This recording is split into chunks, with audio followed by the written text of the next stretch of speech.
The tobacco industry, the last gasp. For big tobacco, Southeast Asia is the final frontier. Strict regulation and the success of anti-smoking campaigns continue to hit tobacco firms' revenue in rich countries.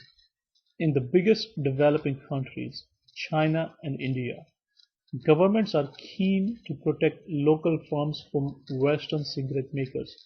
That leaves big tobacco with a few large markets that have growth potential and a relative lack of regulation.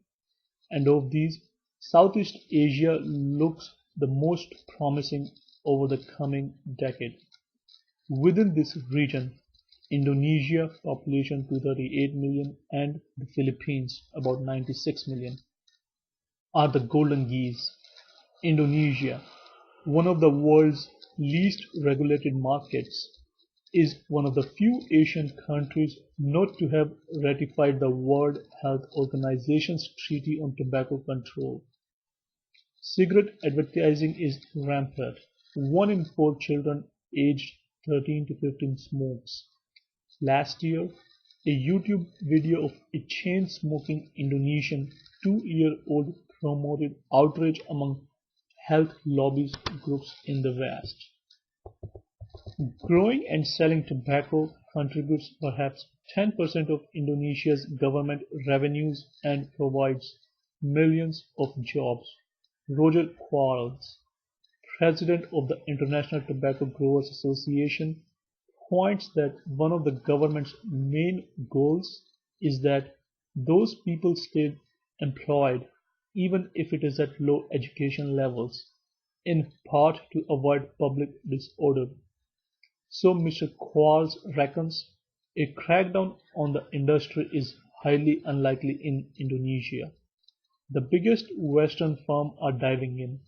Philip Morris International bought Indonesia's Sampurna for 5 billion in 2005 and now control 30% of the market. The firm says it is optimistic about its prospects in the region. British American Tobacco bought an 85% stake in Bentoil for nearly 500 million in 2009. Both companies saw sales volume increase in Indonesia last year, mainly for Kretek clove cigarettes, which account for over 90% of the Indonesian market. A data analysis firm in Jakarta says, on condition of anonymity for itself and its client, that a tobacco giant hired it to identify and approach Indonesian influencers on Facebook, Twitter, and other social media so that they could be offered incentive to plug its brands. The Philippines also combined growth with light regulation. Last year PMI, already a big investor in the country, formed a joint venture with Fortune Tobacco, which makes cigarettes for low to middle income Filipinos. The two companies now have 90% of a 1.7 billion market in what local news media termed a kiss of death to Filipinos. Tobacco firms see growth potential in the region's low rate of women smokers. Across Southeast Asia, fewer than 1 in 10 women smoke, compared with about 40 to 70% of men. This is a much bigger gap than in Africa and Latin America, says Vikram Patania of London School of Economics. A 2009 study across 7 countries by the Southeast Asia Tobacco Control Alliance found that smoking rates were rising significantly among under 16 girls in Philippines, Malaysia, Indonesia, and Vietnam.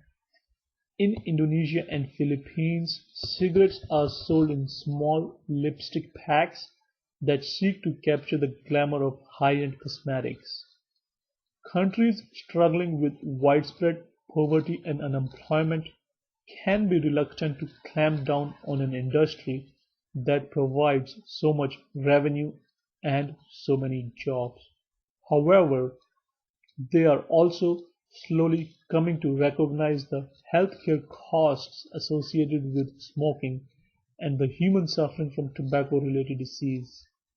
In many parts of the world, the argument is swinging decisively in favor of anti smokers. So far, such lobby groups are relatively weak in Southeast Asia, whereas Big Tobacco still has lots of friends.